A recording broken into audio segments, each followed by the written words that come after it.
¿Qué lugares comunes terminaron en algo siniestro? Bueno, hoy vamos a ver la tercera parte para averiguarlo. El 18 de agosto del 2010, Ben McDaniel, de 30 años, se preparaba para hacer una expedición de buceo. Un par de horas después estaba bajando por el agua, y aproximadamente a unos 40 metros de profundidad vio algo que le llamó la atención. Frente a él se encontraba este letrero que dice: «Detente, prevén tu muerte, no vayas más adelante». Más de 300 buzos, incluyendo instructores de buceo, han muerto en cuevas como esta. Necesitas entrenamiento en cuevas, y entrenamiento en equipo para cuevas y buceo. Sin entrenamiento de cuevas y sin equipo para cuevas, los buzos pueden morir aquí. Puede pasarte a ti. No hay nada en esta cueva por lo que valga la pena bucear. No vayas más allá de este punto. En otras palabras, el letrero dejaba muy claro que para ir más allá debía ser un experto en buceo y tener conocimientos de cuevas. Ben estaba consciente de esto, así que decidió continuar y pasó por este letrero. Casi 100 metros adelante de este letrero, Ben encontró una zona. En esta se encontraba una puerta de seguridad, y se le conoce como la puerta submarina cerrada. Las únicas personas que pueden abrir este tipo de puertas son aquellos que cuentan con la experiencia necesaria y pasan varias pruebas de buceo donde exploran cuevas extremadamente peligrosas. En el caso de Ben, no era un experto en buceo, no sabía explorar cuevas, y no tenía las certificaciones necesarias de buceo. Lo único que quería era meterse a como ir al lugar para explorar. Así que durante los siguientes minutos se la pasa golpeando la puerta, jalando de la manija, intentando empujarla, pero aún así no lo logra. Y justo cuando Ben está a punto de irse del lugar, un buzo desconocido llega, saca una llave y abre la puerta. En realidad este buzo llevaba un par de minutos viendo cómo Ben forcejeaba con la puerta, y como veía que casi se atoraba, decidió que lo mejor era ayudarlo. De alguna manera sería más seguro. Antes de entrar, Ben le hace una seña de agradecimiento. Del otro lado parece que es la entrada a una gran cueva, así que Ben nada hacia aquí y se pierde en la oscuridad. Ben estaba bastante emocionado, así que al pasar la puerta primero hace un recorrido de 500 metros, pero luego de esto la cueva se convierte en un gran hoyo. Baja a una profundidad de 310 metros aproximadamente, y un par de horas después Ben desapareció. Los días pasaron y su familia comenzó a preocuparse, así que lo reportaron como desaparecido. Las autoridades tardaron un poco en saber que había ido a este lugar conocido como la cueva Vortex Spring, uno de los peores lugares para explorar. Al entrar a esta cueva todo parece normal, pero en cuanto llegas a esta sección que parece un hoyo puedes ver que hay huecos, grietas y pequeños túneles que llevan a secciones desconocidas. De hecho, solo el 30% de este lugar está mapeado. Además de esto, para atravesar por estos huecos y grietas debes quitarte el equipo de buceo, arrastrarlo poco a poco con tus manos y nuevamente ponértelo. Todo esto mientras debes alumbrarte con una linterna. En el caso de Ben, nadie sabe con seguridad qué fue lo que hizo cuando entró, pero decenas de buzos llegaron aquí y comenzaron a explorar el lugar para encontrarlo. Todos tomaban turnos, marcaban cada zona que iban explorando y discutían sobre qué más hacer. Por otra parte, la familia McDaniel logró contratar a Steve King, el buzo que originalmente hizo el mapa de esta cueva años atrás.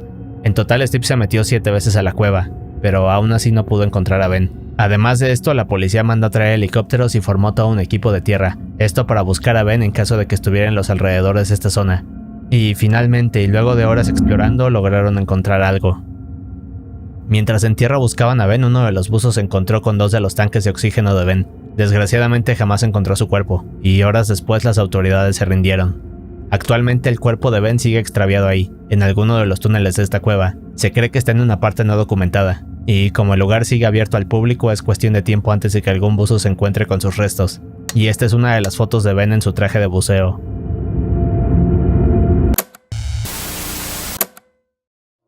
El 10 de junio de 1981, Ferdinando Franca y su hijo Alfredo, de 6 años, estaban caminando por un viñedo de su propiedad en Friscotti, un sitio conocido como el centro del vino local en Roma. Ese día la familia había terminado de dar su paseo, pero Alfredo estaba aburrido, así que le pidió permiso a sus padres para salir a caminar solo por los viñedos. Esto no era algo fuera de lo normal, así que Ferdinando le dijo que estaba bien y que lo vería en un rato. Más tarde, a eso de las 7 p.m, Ferdinando estaba caminando por su casa cuando se le hizo extraño no ver a su hijo. Después de unos minutos buscándolo, le pregunta a Franca si lo había visto, pero la madre tampoco sabe nada. La madre entonces le dice a Ferdinando que salga y que busque a su hijo para cenar. Así que el padre sale de la casa esperando a ver a su hijo, pero después de unos segundos de estar observando a la distancia no puede verlo. Lo que hace entonces es gritarle para decirle que la cena está lista y que es hora de volver a casa, pero de nuevo no puede ver nada, y Alfredo no contesta. En este punto Ferdinando queda algo confundido, así que empieza a caminar alrededor de su propiedad. El padre busca por todos lados gritándole a su hijo. Se asoma para ver si no está oculto detrás de algún objeto, pero aún así Alfredo no aparece. En cuanto se da cuenta de esto, regresa a casa por su esposa. Le pide ayuda para encontrarlo, pero 2 horas después no logran hacerlo, así que llaman a la policía. En cuanto llegan los oficiales, comienzan a buscar por toda la propiedad con sus linternas, y al igual que Franca y Ferdinando, no logran hallarlo. Aquí es cuando empiezan a pedir refuerzos. Minutos después llegan los demás oficiales. Vienen con perros rastreadores. Rápidamente se van más allá de la propiedad esperando encontrar algo, pero aún después de 3 horas no logran nada. Nadie entiende lo que está pasando, y en este punto ya son más de las 12 de la noche, así que llaman a los bomberos para tener más ayuda. Minutos después, uno de estos bomberos se encontraba caminando alrededor de la propiedad de Ferdinando, y de repente se encuentra con algo curioso. Resulta que cerca de la casa de Ferdinando había un pequeño hoyo en el suelo. En realidad el hoyo era un pozo ilegal, y este lo había construido el vecino, solo que nadie sabía de esto. Resulta que este tipo de prácticas eran algo normal en esos años. Es decir, que si hacías uno de estos pozos ilegales y encontrabas algo, entonces debías reportarlo a las autoridades, pero si no, entonces debías rellenarlo con tierra nuevamente. Bueno, pues cuando el bombero vio esto, rápido se agachó. Comenzó a gritar el nombre de Alfredo. Al principio no escuchó nada, así que decidió intentarlo una vez más, y casi inmediatamente logró escuchar la voz de Alfredo gritándole a su madre. Al parecer Alfredo había caído accidentalmente en este hueco. Nadie sabía qué tan abajo estaba el niño, y en realidad el hoyo tenía una profundidad de 80 metros. Rápidamente las autoridades hicieron maniobras para sacar a Alfredo, pero fracasaron. Lo que tuvieron que hacer entonces fue pedir más apoyo, así que momentos después llegaron más bomberos, traían más equipo, y de nuevo hicieron maniobras para rescatar al niño, pero nada de lo que hacían servía. De hecho, tuvieron que detenerse unos minutos a discutir cómo lo lograrían, y poco después de esto llegaron a la conclusión de que la única manera era bajar una tabla amarrada a una cuerda para que Alfredo la abrazara y lo subieran rápidamente. Así que pusieron su plan en marcha. Los bomberos hicieron el mecanismo en un par de minutos. Rápido empezaron a bajar esta tabla, pero a eso de los 25 metros de profundidad, la tabla se atoró. Hacían todo lo posible por regresarla, pero la forzaron tanto que finalmente quedó atorada a esa profundidad y la cuerda se rompió. En otras palabras, la tabla ahora bloqueaba una gran parte del hoyo, lo que hacía que el trabajo de rescate se volviera mucho más complicado. Después de esto, las horas pasaron. Intentaban hacer todo lo que podían. Nadie sabe qué pasaba por la cabeza de Alfredo en estos momentos, pero seguramente estaba muy asustado. Y de hecho ya estaba amaneciendo. La noticia se propagó muy rápido. En poco tiempo llegaron los medios de comunicación y estaban cubriendo todo el evento. Afortunadamente uno de los reporteros ofreció un micrófono con un cable lo suficientemente largo para llegar hasta donde estaba Alfredo, así que lo bajaron con mucho cuidado y fue un éxito. Ahora todos podían hablar con él. Lo primero que se pudo escuchar en televisión fueron los llantos y la desesperación. Lo único que pedía Alfredo era que lo rescataran para regresar a casa. Pero el problema más grande ya no era rescatar a Alfredo, sino quitar la tabla atascada, porque eso hacía que el rescate fuera prácticamente imposible. Así que el nuevo plan de todos era que una persona muy delgada bajara por medio de una cuerda, quitara la tabla y la subiera para después volver a planear el rescate de Alfredo. La persona que se animó a bajar por el hoyo fue Tulio Barnaby, un chico de 23 años lo suficientemente delgado. Pero lo malo vino cuando empezó a bajar. A medida que descendía, Tulio se dio cuenta de que el túnel no estaba bien hecho, sino que tenía una forma irregular. En poco tiempo se atoró, así que tuvo que pedir que lo regresaran a la superficie. Cuando llegó aquí le contó a los bomberos que el túnel tenía una forma muy complicada. Otra cosa que Tulio pensó fue que Alfredo no estaba hasta el fondo del hoyo, sino que más bien podía estar atorado en una de las partes irregulares. Por lo tanto le dijo a todos que debían apurarse y ser extremadamente cuidadosos, porque si no Tulio podría caer aún más. La única opción que tenían era contactar especialistas que tuvieran experiencia atravesando por cuevas para rescatar a Alfredo, pero las autoridades dijeron que no era necesario y que tampoco tenían tiempo. Bueno, pues un par de horas más pasaron. El nuevo plan que idearon fue crear un hoyo paralelo al de Alfredo. De esta manera podrían llegar mucho más abajo de la zona donde estaba y así rescatarlo. La maniobra en sí era muy peligrosa. De hecho, Tulio les volvió a decir que no lo hicieran porque si no el movimiento de la máquina haría que Alfredo se resbalara. Pero una vez más las autoridades lo ignoraron, y minutos después empezaron a hacer la excavación. Para este punto el caso de Alfredo era famoso. Las televisoras ya habían puesto transmisiones de 24 horas continuas donde se discutía todo lo que pasaba. Toda Italia tenía la esperanza de ver a Alfredo ser sacado de este túnel. La excavación seguía. Alfredo cada vez estaba más asustado y se le escuchaba desesperado. Decía que estaba muy cansado, que quería ver a sus padres, que tenía frío y que por favor se apuraran. Las horas habían pasado y Alfredo llevaba ya 36 horas atrapado, pero aún así lograron llegar a la zona donde se encontraba. La siguiente maniobra que debían hacer era cavar hacia el lado de Alfredo y extraerlo por ahí. Bien, pues los rescatistas se metieron a este túnel, se pasaron al lado de Alfredo, y con sus linternas alumbraban hacia arriba y hacia abajo esperando ver al niño cerca de ellos. Desgraciadamente no podían verlo, y mientras discutían qué más hacer comenzaron a escuchar los gritos de Alfredo que venían de más abajo. La parte que los inquietó un poco es que la voz de Alfredo ya no mostraba ninguna emoción, sino que más bien se escuchaba débil y sin ánimo. Bueno, en realidad lo que pasó fue que tal y como Tulio había dicho, las vibraciones y movimientos de las excavaciones habían hecho que Alfredo resbalara. Se cree que Alfredo estaba en los 30 metros de profundidad, pero con todo esto ahora se encontraba hasta el fondo, y para hacerlo peor las temperaturas eran extremadamente frías. El tiempo se estaba terminando, así que bajaron lo más que pudieron el micrófono, le pidieron a Alfredo que mantuviera la calma, porque estaban a punto de rescatarlo. El problema era que Alfredo ya no podía hablar muy bien, su voz estaba cada vez más débil, y se le escuchaba muy cansado. Las autoridades estimaron que solo tenían un par de horas para sacarlo, pero en medio de todo este caos un hombre salió, se hizo voluntario para bajar y rescatar al niño.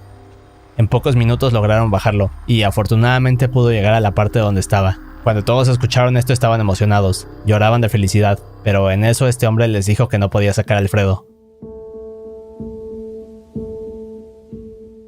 Aparentemente la parte donde Alfredo estaba se había convertido en lodo. Este le llegaba poco arriba de la cintura, así que por más que intentaba jalarlo era imposible. Cada vez que lo intentaba el peso del lodo no lo dejaba, pero además Alfredo resbalaba poco a poco y se sumergía más. El hombre hizo un par de intentos, pero llegó a un punto donde el lodo ya le cubría el cuello a Alfredo. Y finalmente, casi después de 60 horas, el tiempo se terminó. Las autoridades decidieron bajar un sonar para detectar si había latidos de corazón, pero ya no encontraron nada. Después de esto, toda Italia quedó devastada. Lo único que pudieron hacer las autoridades para cubrir las malas decisiones que habían hecho fue enjuiciar al vecino que había hecho el pozo ilegal. Donato, ¿va bene? ¿Si muove? Donato! Donato! Il bambino si è mosso?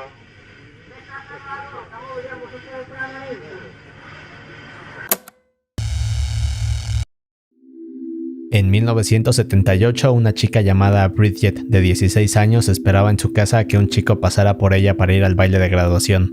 Bridget estaba algo insegura de ir porque realmente no se llevaba bien con este chico. Esto porque era conocido por ser muy nervioso, callado y bastante tímido con las demás chicas.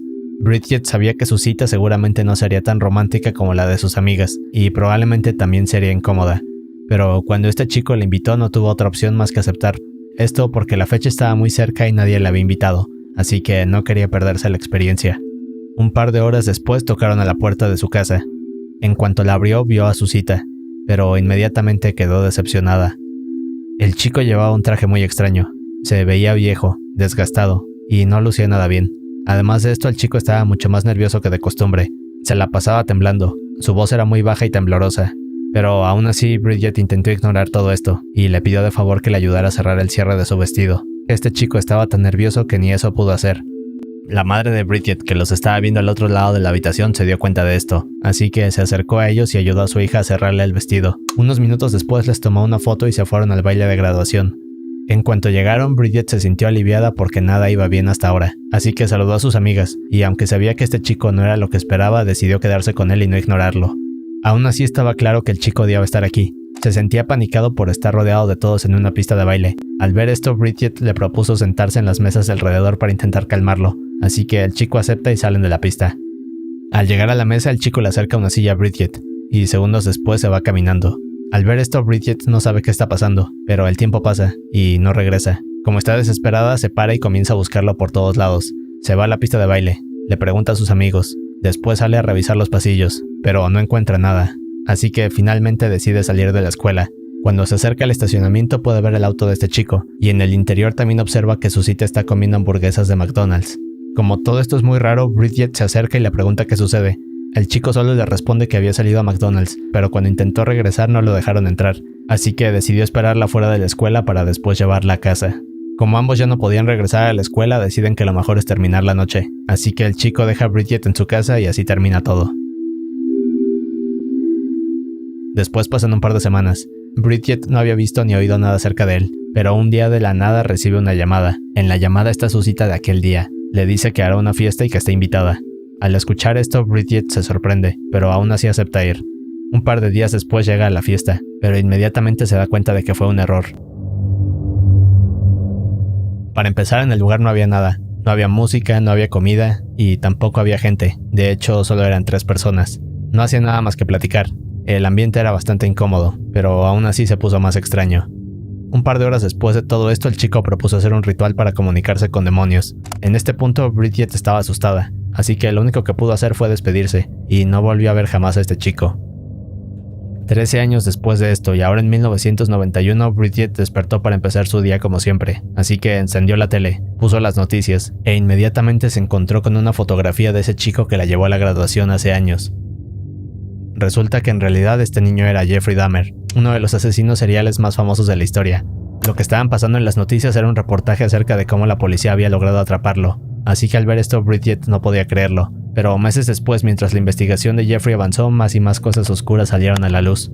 Es uno de los casos más siniestros en la historia, y esta foto es la que la madre de Bridget les tomó momentos antes de ir a la graduación. Días después de esta foto, Jeffrey asesinaría a su primer víctima, y comenzaría con todos sus crímenes.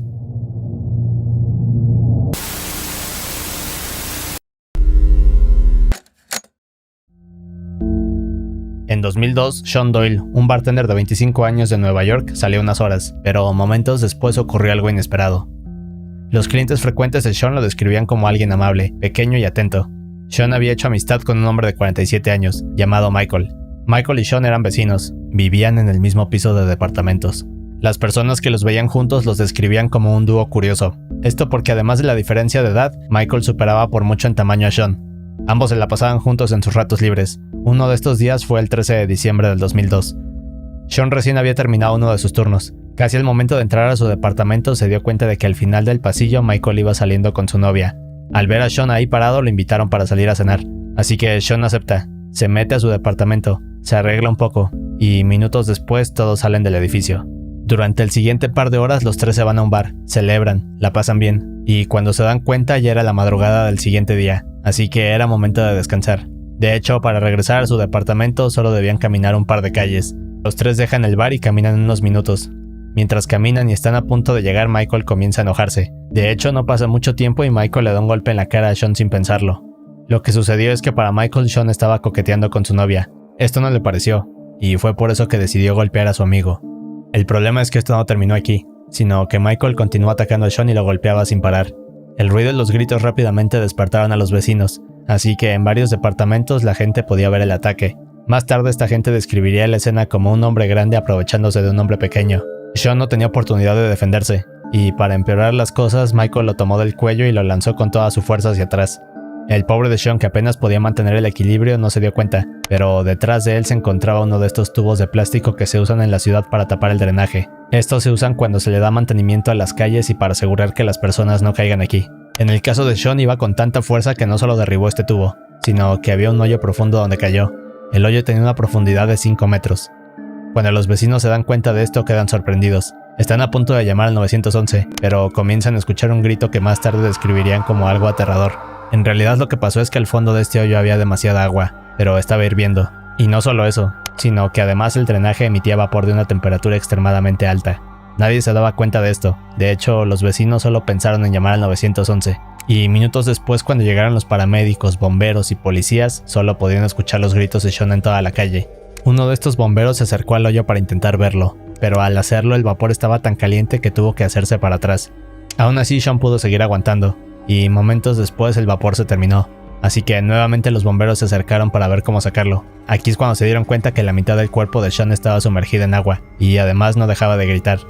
Más tarde describirían la expresión en su rostro como de desesperación y agonía. Al principio no sabían qué hacer con él, lo único que pensaron fue tirar una cuerda y subirlo, pero el problema es que Sean llevaba tanto tiempo ahí que sus extremidades no respondían bien. En otras palabras, no había manera de que agarrara la cuerda con fuerza. Lo siguiente que hicieron fue ponerle el arnés a uno de estos bomberos para bajarlo y ayudar a Sean, pero en cuanto se metió al drenaje se dio cuenta de que la temperatura era mucho más alta de lo que pensaban.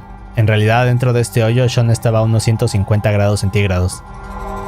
Las autoridades discutían cómo sacarlo rápido de ahí, pero no tardaron mucho en darse cuenta que sería imposible, y la parte triste de esto es que durante los siguientes 10 minutos nadie podía hacer nada más que escuchar los gritos de Sean, pidiendo ser rescatado. Finalmente los gritos pararon, pero hubo una revelación más tarde. Las autoridades tuvieron que esperar 4 horas para que la temperatura bajara. Más adelante, la analista médica Julie Melinek recibió los restos de Sean. En su libro escribió algo interesante y aterrador. De acuerdo con ella, este ha sido el caso más horrible en el que ha participado. Lo que descubrió es que a pesar de los ataques de Michael y la caída en el hoyo, Sean se hubiera podido recuperar con facilidad. El verdadero problema fue el vapor que lo quemó poco a poco. Ahora, la revelación de Julie dice que las quemaduras por vapor no dañan tus nervios a diferencia de las que son por llamas. Así que, en otras palabras, Sean sentía absolutamente todo, y por eso no quedaba inconsciente.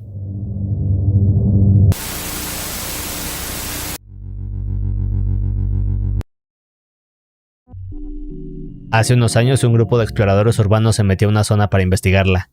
Minutos después, cuando caminaban, se encontraron con una cámara vieja, pero un par de horas adelante y cuando regresaron a su casa vieron el metraje que estaba guardado aquí.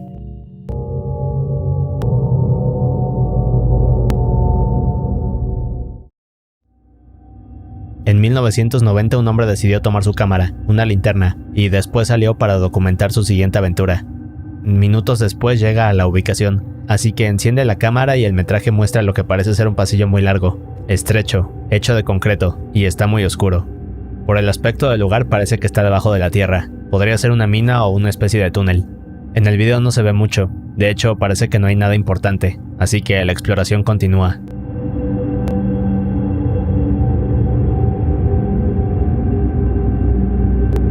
Durante los primeros segundos no encuentra nada interesante, únicamente se ven algunos túneles y no está claro qué es lo que está buscando, pero de la nada logra encontrar algo. En el video vemos cómo apunta la cámara hacia una flecha pintada en la pared, y esta a su vez apunta a una dirección del túnel. Al ver esto voltea hacia todos lados, y en el suelo encuentra una flecha más. Esta también apunta en la misma dirección que la de la pared. Durante los próximos minutos el hombre sigue caminando siguiendo más flechas. Algo que podemos observar en el video es cómo se mete más y más a las profundidades de este túnel, pero luego de seguir explorando el hombre encuentra algo inesperado. Las flechas en realidad lo habían dirigido a esta habitación más grande que el resto del lugar, pero cuando la cámara comienza a enfocar lo que se ve aquí son restos humanos. Y no solo se ven unos cuantos huesos, sino cientos de estos cubriendo todo el pasillo.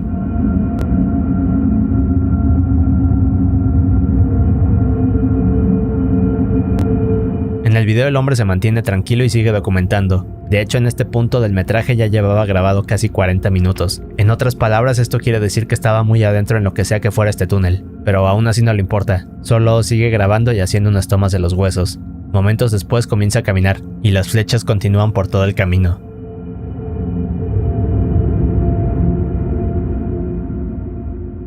Pasan otros 10 minutos. El hombre sigue atravesando por todos estos pasillos y zonas con más y más huesos, y de la nada se detiene frente a otro de estos túneles. Lo único que se puede ver al fondo es oscuridad, así que apunta su cámara para encontrar algo. De la nada se voltea y comienza a caminar rápido. Al parecer algo lo había asustado. No se sabe qué es, pero el hombre cada vez camina con más prisa, y en eso se puede escuchar su respiración que comienza a agitarse. No está claro qué es lo que lo asustó, pero para haber estado solo en este lugar lleno de restos humanos por casi una hora, podemos decir que lo que vio fue algo inquietante. Y tan solo unos segundos después de esto, el hombre empieza a correr a toda velocidad. En el video aún podemos ver más flechas en las paredes, oscuridad y más túneles. Solo que en este punto el hombre baja la cámara y sigue corriendo. Parece que alguien lo persigue y su respiración cada vez es más agitada. Segundos después parece tropezar, y lo último que la cámara graba es al hombre perderse entre la oscuridad. La cámara continuó así hasta perder la batería, y 10 años después fue cuando el grupo de exploradores urbanos la encontraron. En realidad esta zona donde aquel hombre entró son las catacumbas subterráneas de París, una de las zonas más siniestras del planeta. Estas catacumbas se extienden por 321 kilómetros a través de este tipo de túneles, y por todo este lugar verás habitaciones llenas de restos humanos. El lugar se encuentra por debajo de la ciudad, y se calcula que aquí hay más de 6 millones de personas enterradas. Estas catacumbas se abrieron como lugar turístico en los 1800, pero únicamente se daba el acceso a ciertas zonas. El lugar es tan grande que el 70% aún permanece sin documentar, y la parte creepy es que si te desvías un poco de los caminos podrías terminar perdiéndote en lo que parece ser un laberinto sin luz. También se cree que estas catacumbas no son solo de un piso, sino que podría haber varios niveles, y por eso se recomienda seguir las señalizaciones y no explorar las zonas prohibidas. Pero como en todos lados hay gente a la que no le importa seguir las reglas. Muchos encuentran la forma de entrar a estas zonas prohibidas y documentan su exploración, pero la parte horrible de esto es que en muchas ocasiones los exploradores no salen de estas catacumbas.